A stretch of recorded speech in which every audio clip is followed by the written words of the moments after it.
स्वागत है आप सभी का मेरे YouTube चैनल पे, जिसका नाम है प्रतिभा मंच। मेरा नाम है शुभी शुक्ला और बेसिक कॉन्सेप्ट ऑफ सी की लेक्चर का आज ये थर्ड लेक्चर है, जिसमें हम बात करेंगे डेटा टाइप की। ओके, एंड डेटा टाइप के डिक्लेरेशन हम कैसे करते हैं सी में, ये आज हम डिस्कस करेंगे। ओके, स्टार्ट करते हैं आज का अपना सेशन। तो इंट्रोडक्शन पे अगर बात की जाए कि डेटा टाइप होता क्या है, ओके, तो लास्ट सेशन में जब हमने आइडेंटिफायर डिस्कस किए थे, तब हमने आपको बताया था कि 3 तरीके के आइडेंटिफायर्स थे, कांस्टेंट, वेरिएबल और कीवर्ड। ओके, सो जब वेरिएबल हम कोई डिक्लेयर कर रहे थे, तो वेरिएबल क्या था, एक मेमोरी लोकेशन थी जहां पे हम अपना डेटा स्टोर कर रहे थे। जिस डेटा पे भी हमको काम करना था, वो डेटा हम उस मेमोरी लोकेशन पे स्टोर कर रहे थे। लेकिन कंपाइलर को हमें बताना पड़ेगा कि जो भी डेटा हमने स्टोर किया है उसका टाइप क्या है। ओके, लाइक वो इंटीजर है या फ्लोट वैल्यू है, या हमने कोई कैरेक्टर स्टोर किया है, या हम किसी और डेटा टाइप पे काम कर रहे हैं, या और वैल्यूज पे काम कर रहे हैं। ठीक है, तो जो वर्ड्स आपके डेटा के टाइप को बताएं, लाइक जो भी वेरिएबल के अंदर आपने स्टोर किया है वैल्यू, उसको डिफाइन करे, उसे हम कहते हैं डेटा टाइप। ओके, क्या होता है इसका मतलब, डेटा टाइप के हिसाब से ही आपका कंपाइलर आप मेमोरी में आपको एलोकेशन देता है कि कितनी मेमोरी आपको मिलनी चाहिए। इंट के लिए अलग मेमोरी है, फ्लोट के लिए अलग है, कैरेक्टर के लिए अलग है। तो अगर आप ये सारे डेटा टाइप अगर आप बताओगे नहीं, तो कंपाइलर को कैसे पता चलेगा कि आपके पर्टिकुलर डेटा के लिए कितनी मेमोरी एलोकेट करनी है। ओके, सो डेटा टाइप इसलिए भी इम्पोर्टेंट है। प्लस जो भी ऑपरेशन आप परफॉर्म करने वाले हो डेटा पे, वो भी किससे डिसाइड होगा, आपके डेटा टाइप से ही डिसाइड होता है। ठीक है, प्लस करने वाले हो या माइनस करने वाले हो, या दो इंटीजर का सम करेंगे तो आपको आंसर क्या मिलेगा, या फ्लोट का अगर वैल्यू अगर आपको सम कर रहे हो या मल्टीप्लिकेशन कर रहे हो, तो जो आउटपुट है आपका वो भी आपको इंटीजर मिलेगा या फ्लोट मिलेगा। ये किस पे डिपेंड करता है, ये आपके डेटा टाइप पे डिपेंड करता है। ओके, तो लिस्ट ऑफ कीवर्ड्स ये हमने लास्ट सेशन में डिस्कस किया था। इसमें से कुछ वर्ड्स ऐसे हैं जो मैंने हाईलाइट किए हैं। ओके, लाइक इंटीजर, कैर, फ्लोट, डबल और वॉइड। ओके, सो इनका भी देख लेते हैं कि इसका काम क्या है, ये हमने क्यों हाईलाइट किए हैं। ओके, सो सी लैंग्वेज में जो हमारे डेटा टाइप है उसको 3 पार्ट में डिवाइड किया गया है। फर्स्ट वन है आपका प्रिमिटिव डेटा टाइप। ओके, सो जो भी आपके कीवर्ड्स हैं, ठीक है, 32 कीवर्ड्स जो हैं, उसमें से जो कीवर्ड्स आपके एज अ डेटा टाइप और कीवर्ड दोनों की तरह काम करते हैं, वो आपके क्या होते हैं, प्रिमिटिव डेटा टाइप होते हैं। ओके, जैसे कि आपके क्या है, इंट है, फ्लोट है, कैरेक्टर है, डबल है और वॉइड है। ठीक है, इसमें से जो वॉइड वाला है, ठीक है, वॉइड डेटा टाइप है, ये हम तब डिस्कस करेंगे जब हम फंक्शन और पॉइंटर के बारे में पढ़ेंगे। ठीक है, अभी जो बात होगी वो आपकी सिर्फ होगी इंट के बारे में, फ्लोट, कैरेक्टर और डबल के बारे में। ठीक है, तो सपोज अगर आपका डेटा इंटीजर है, कोई भी एक वैल्यू है 25, 45, 65, 90, 127, ठीक है, कोई भी ऐसी एक वैल्यू है जो इंटीजर है, तो आप किस डेटा टाइप का यूज करोगे, इंट डेटा टाइप का यूज करोगे। ठीक है, और सपोज अगर आप किसी ऐसी वैल्यू पे काम कर रहे हो जो डेसिमल वैल्यूज है, लाइक पॉइंट में वैल्यू चल रही है, तो आप किसका इस्तेमाल करोगे, तब आप फ्लोट और डबल, इन दोनों डेटा टाइप्स का आप यूज करोगे। अब क्वेश्चन यहाँ पे ये आता है कि जब दोनों फ्लोट वैल्यू के लिए हैं या दोनों रियल वैल्यूज के लिए हैं, तो फिर इन दोनों में फर्क क्या है। ठीक है, तो फर्क है आपका प्रिसीजन का। ठीक है, जिस डेटा में आपको हाईएस्ट प्रिसीजन चाहिए, तो आप किसका यूज करोगे, डबल का यूज करोगे। ओके, लेकिन जहां पे हाईएस्ट प्रिसीजन की रिक्वायरमेंट नहीं है, देन आपको रियल वैल्यूज पे काम करना है या डेसिमल पॉइंट वैल्यूज पे काम करना है, तब आप उस केस में यूज करोगे फ्लोट वैल्यू का। ओके, फ्लोट डेटा टाइप का। ठीक है, फ्लोट डेटा टाइप की जो प्रिसीजन वैल्यू है आपकी, वो होती है आपकी 5 to 6 डेसिमल पॉइंट। ओके, और डबल की जो प्रिसीजन वैल्यू है आपकी वो होती है 13 to 15 डेसिमल पॉइंट।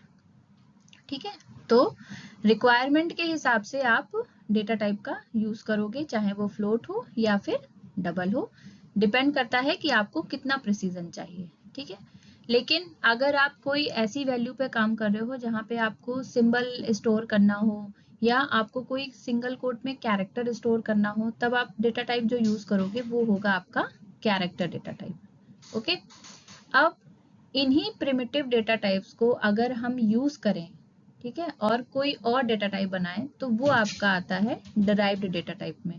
ठीक है, डिराइव्ड डेटा टाइप क्या है? डिराइव्ड डेटा टाइप आपके प्रिमिटिव डेटा टाइप्स को ही कंबाइंड करके बनते हैं। सपोज अगर हम एरे की बात करें, तो अगर आपको मल्टीपल इंटीजर वैल्यू स्टोर करनी है, ठीक है, या फिर मल्टीपल फ्लोट वैल्यू स्टोर करनी है, तब आप उस केस में क्या यूज करेंगे? आप एरे यूज करेंगे। एरे हमेशा एक ही टाइप की वैल्यू को अपने अंदर स्टोर करता है। ठीक है, चाहे वो कैरेक्टर हो सकता है, सिर्फ इंटीजर हो सकता है, या फ्लोट हो सकता है। ठीक है, स्ट्रिंग आपकी यूज होती है जब आप मल्टीपल कैरेक्टर्स को यूज करोगे डबल कोट में, तब आपका होता है वो स्ट्रिंग में आता है।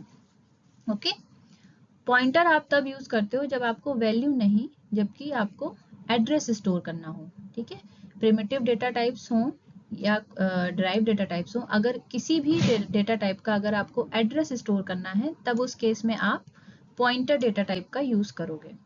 ओके, लेकिन सपोज अगर ऐसा एक सिनारियो है जहाँ पे हमें इंट वैल्यू भी चाहिए, फ्लोट वैल्यू भी स्टोर करनी है, कैरेक्टर भी स्टोर करना है, ठीक है, तब उस केस में क्या होगा? उस केस में हम यूज करेंगे user defined data type. Means user को जो भी वैल्यू या जो भी डेटा हैंडल करना है, वो उसके हिसाब से अपने अकॉर्डिंग, अपने प्रोग्राम के अकॉर्डिंग, अपनी रिक्वायरमेंट के हिसाब से हैंडल कर सकता है।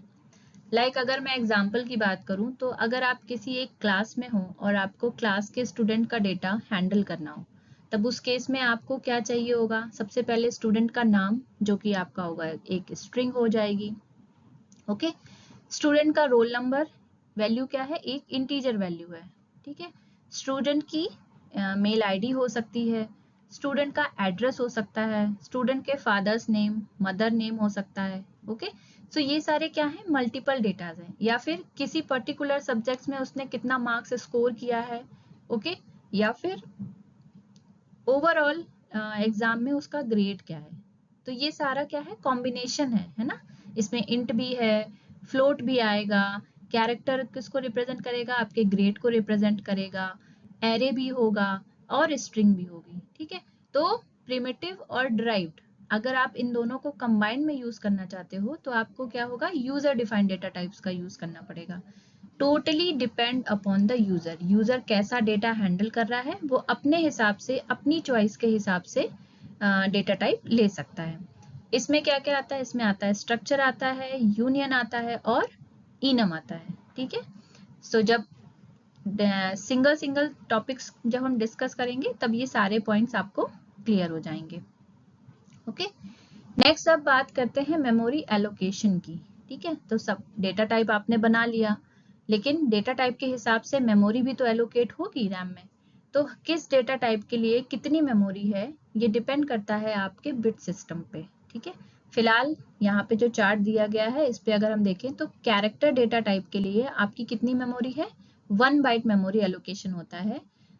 अगर आपका 32 बिट सिस्टम हो तब भी 1 बाइट रहेगा, या अगर आपका सिस्टम 64 बिट सिस्टम है तब भी आपका क्या रहेगा?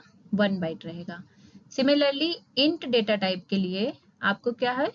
4 बाइट मेमोरी एलोकेट होती है। फ्लोट डेटा टाइप के लिए भी आपको 4 बाइट मेमोरी एलोकेट होगी। डबल डेटा टाइप के लिए आपको 8 बाइट मेमोरी होती है, क्योंकि प्रिसीजन इसका ज्यादा होता है compare to float. Pointer, pointer अगर आप देखोगे तो पॉइंटर क्या होता है? 32 बिट सिस्टम में आपका 4 बाइट मेमोरी एलोकेशन होती है इसकी, लेकिन 64 बिट सिस्टम में इसकी जो मेमोरी एलोकेशन होती है वो होती है आपकी 8 बाइट। ठीक है, तो पॉइंटर क्या स्टोर करता है? आपका किसी भी वेरिएबल का एड्रेस स्टोर करता है। ओके, सो उस एड्रेस को स्टोर कर रहा है जो, तो बिट सिस्टम के हिसाब से ही उसको मेमोरी एलोकेशन मिलेगा। 32 के लिए 4 बाइट मिलेगा और 64 के लिए 8 बाइट मेमोरी एलोकेट होगी। ओके, तो डेटा टाइप हो गया, डेटा टाइप का एलोकेशन हो गया कि कौन से डेटा टाइप को कितनी मेमोरी एलोकेट होती है। अब बात करते हैं हमारे डिक्लेरेशन की। ठीक है, किसी भी डेटा टाइप को हम डिक्लेयर कैसे करते हैं। ओके, सी में तो इसका एक सिंटेक्स है। सिंटेक्स क्या है, मतलब टाइप क्या है, इसका रूल है कोई भी वेरिएबल, ये आपकी चॉइस का होगा, जो भी डेटा आप हैंडल कर रहे हो, जो भी प्रोग्राम आप बना रहे हो, उसके हिसाब से आप अपना वेरिएबल नेम चुन सकते हो, जो भी आपको सही लगे। ठीक है, बट फर्स्ट आप उसके क्या लिखोगे, सबसे पहले आप डेटा टाइप मेंशन करोगे।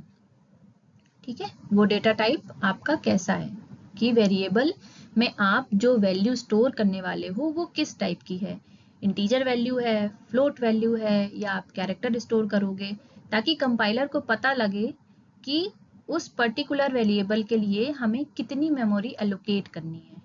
ओके, तो सबसे पहले आप डेटा टाइप लिखोगे, देन उसके बाद आपकी चॉइस का वेरिएबल नेम जो भी आपको सही लगे, और eight the time of declaration आप चाहो तो उसको वैल्यू दे सकते हो, लेकिन अगर नहीं चाहते हो तो वैल्यू आप बाद में भी दे सकते हो, ये टोटली आप पे डिपेंड करता है। ठीक है, और प्रोग्राम की रिक्वायरमेंट से भी डिपेंड करता है। ठीक है, तो अगर एग्जाम्पल की बात करें तो यहाँ मैंने एक वेरिएबल लिया है एज। ओके, एज आपकी क्या होगी, ऑलवेज इंटीजर होगी, तो यहाँ पे डेटा टाइप क्या है उसका, इंटीजर है। देन डिक्लेरेशन के टाइम पे ही मैंने उसमें वैल्यू असाइन कर दी है 25। ठीक है, सेकेंड जो एग्जाम्पल लिया है वो भी इंटीजर वैल्यू है, लेकिन यहाँ पे मैंने वैल्यू नहीं दी है, नम कोई भी वैल्यू ले सकता है, और इन केस अगर आप कोई वैल्यू असाइन नहीं करते हो तो at the time num variable में कोई भी एक ऐसी रैंडम वैल्यू पड़ी होगी या सेव हो जाएगी जिसे हम कहते हैं गार्बेज वैल्यू। ठीक है, तो इंटीजर हो गया आपका डेटा टाइप और नम हो गया आपका वेरिएबल नेम। ठीक, नेक्स्ट एग्जांपल में अगर देखें तो वेट मैंने क्या लिया है, यहाँ पे वेरिएबल का नाम है, वेरिएबल नेम है। फ्लोट इसका टाइप है क्योंकि वेट आपका इंटीजर नहीं होता, रियल वैल्यूज में जाएगा। ठीक है, पॉइंट में या फिर डेसिमल वैल्यूज में जाएगा, तो 54.5 ये आपकी वैल्यू है। ठीक है, तो इस तरीके से डिक्लेयर किया है। नेक्स्ट एक एवरेज भी है, एवरेज भी आपका डेसिमल हो सकता है ना, जरूर इंटीजर भी हो सकता है लेकिन डेसिमल भी हो सकता है।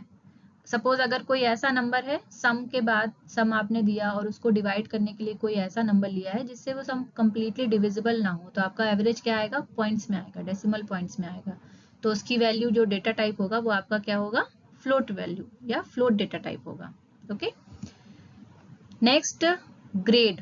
ग्रेड आपका एक वेरिएबल नेम है जो कि कैरेक्टर टाइप का है, और इस ग्रेड वेरिएबल में हम क्या स्टोर करेंगे, ग्रेड स्टोर कर रहे हैं, ए बी सी डी कोई भी ऐसा एक अल्फाबेट हम स्टोर कर रहे हैं। और नेक्स्ट जो एग्जांपल है वो है आपका सिंबल।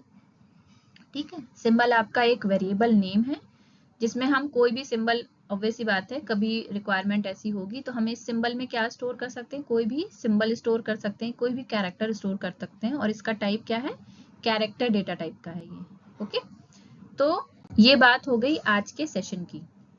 ठीक है, तो आज हमने क्या क्या पढ़ा है, आज हमने पढ़ा डेटा टाइप, डेटा टाइप क्या होता है, डेटा टाइप का इंपॉर्टेंस क्या है। ठीक है, हर डेटा टाइप के लिए कितनी मेमोरी होती है या कितनी मेमोरी एलोकेट होती है हमारे मेमोरी सेक्शन में, वो हमने पढ़ा।